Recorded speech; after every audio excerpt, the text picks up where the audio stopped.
producer overseeing the entire Anne Rice Immortal Universe, Mark Johnson. And our executive producer, Roland Jones. Let's welcome the Book, Zen Reed.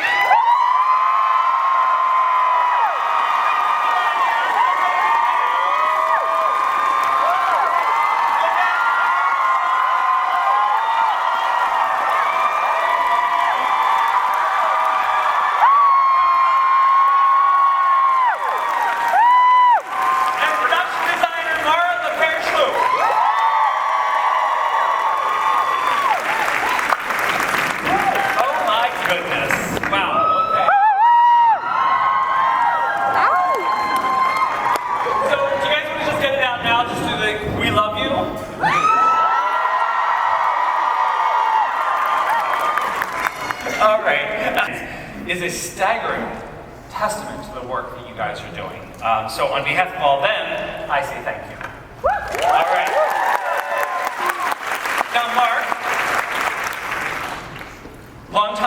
the longest time Rice received some kind of attention, the kind that you're giving. The kind that you're giving the Vampire and Mayfair Witches. So what has it been like for you to be the architect of this universe? Now, for both shows, and for the Talmasca going forward, the casting is so key. So how do you collaborate with the showrunners and the creatives on each of them to make sure that we get the Sam Reeds, the Delaney's, the Assads, the Alexandra? How do you make sure that we get that level?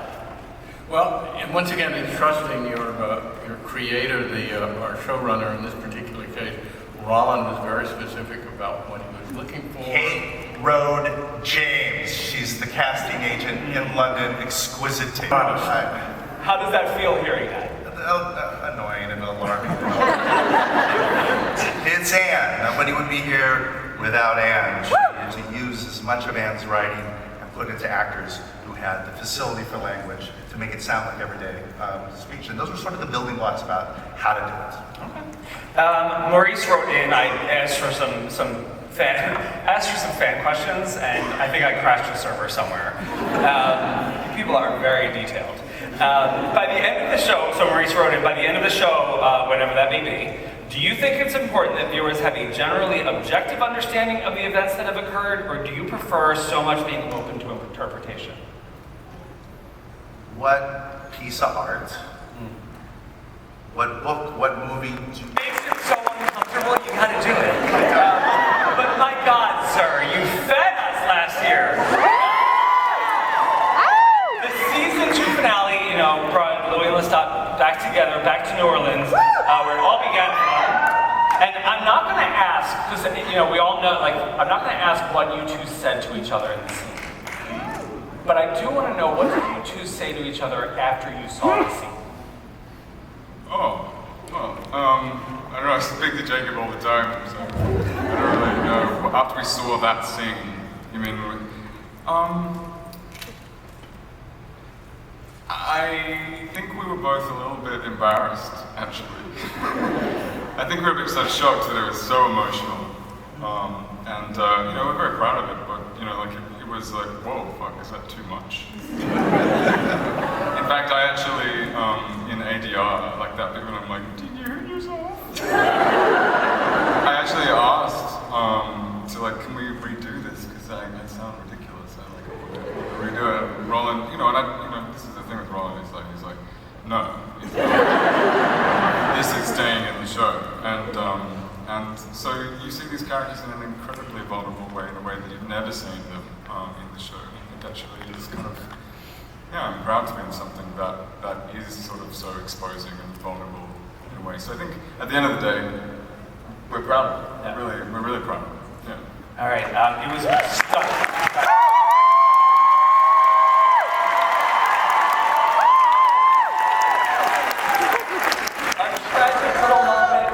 Tragic little girl. I've never seen a fandom embrace a recast so readily, so rapidly, and so lovingly. The audience fell in love with this Claudia, so much so that we almost pre-mourned what was coming. Do you understand why we were all so invested in Claudia? Yeah, I got it in season 1. I loved season 1. one. I thought it was amazing, and I was like, oh my god, I'm going to be a part of this.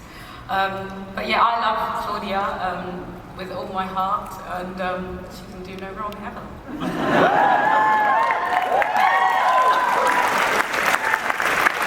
What did you think when you saw that you know, that Lestat was the last person she looked at?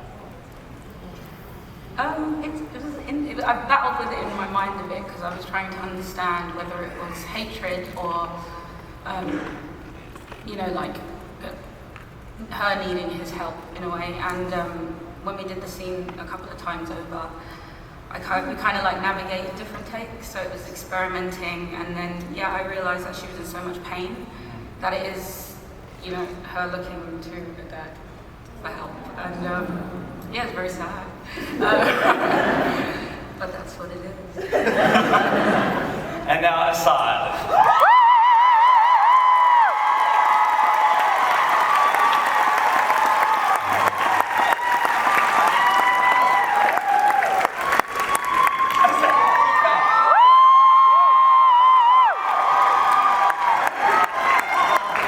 The fact that they are responding to you after what you did, and you know what you did.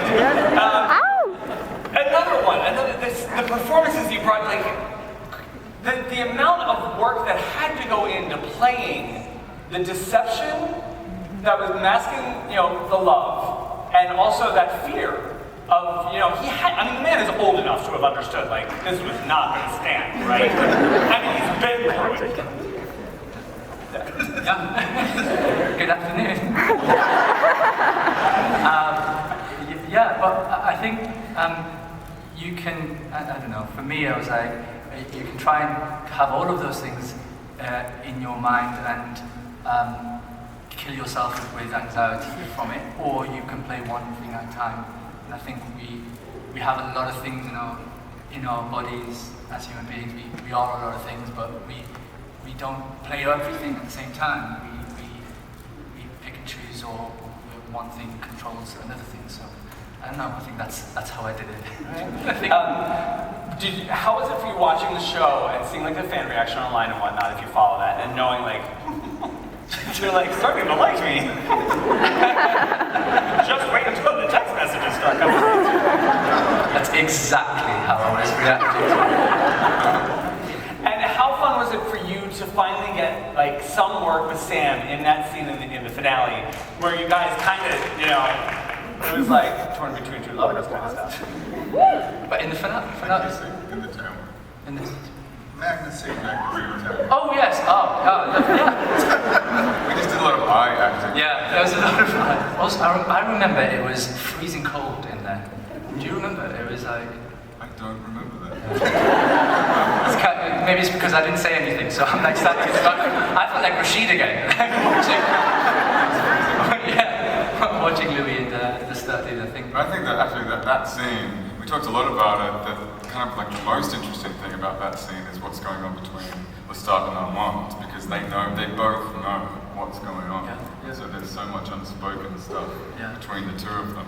That was kind of the most fun layer to play in that. Yeah, and there's the moment when you say Akasha and you look at and he doesn't know what. I was like, there's all of those things are like as an actor, okay, there's curiosity to play with here, but then also as a spectator and knowing where we're going was like, I was thinking ahead to coming out, this is such a nice little sprinkling for the audience, and this is like tingles. You delivered it very well. So.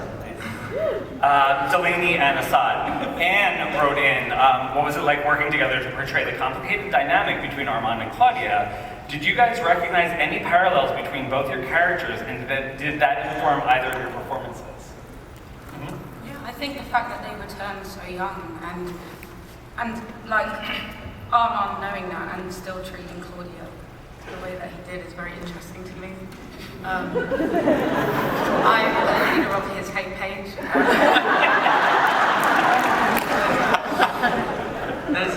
There's like, I think Armand ultimately, after what he did, he still did, I think there's a lot of respect there for who Claudia was. There was.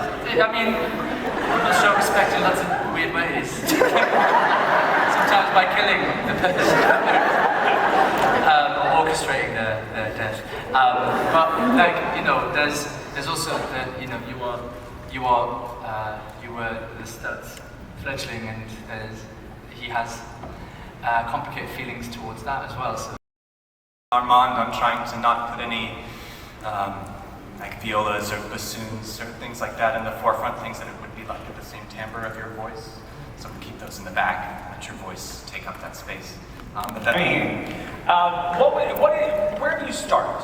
Where do you start, like say season 2, we're doing Paris, we're filming in Prague, how do we make this happen?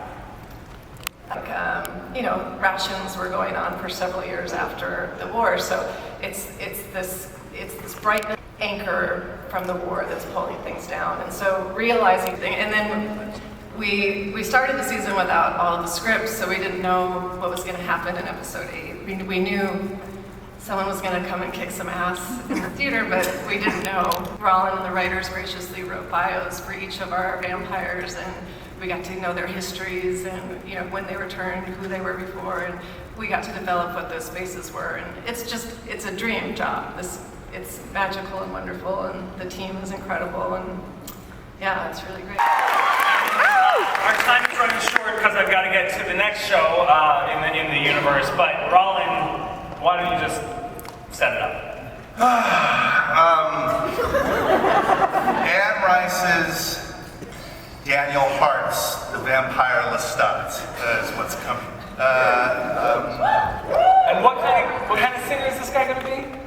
I guess we've been talking some stuff back and forth, me and Daniel, about what Lestat is going to sound like. And the basic thing that we should know is, in the books, it's sort of a bookend. There's one concert. But we don't do things like that on our show, so it's going to be a full tour across the board.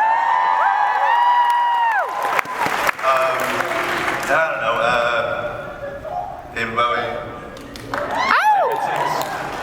Bjork, T-Rex, Freddie Mercury, Beastie Boys, Friends List, Shostakovich, Douglas Dare, Red Cross, Lang Lang, Iggy Pop, St. Vincent, Prince, Florence Welch, Gustav Mahler, Brendan Flowers, Fiona Apple, Serge Gainsbourg, Electric Light Orchestra, The Sweet, Nick Cave, Rally Ritchie, Benjamin Cleveland, Clementine, Jeff Rowan, Dudamel, David Lee Roth, Ryan Cantor, John Cale, Jeff Magna, Paul Westerberg, Martha Argerich, and Daniel Hart. It's going to be so much.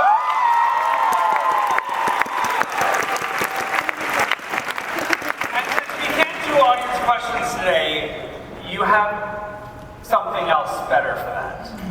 Oh, they don't want to see it.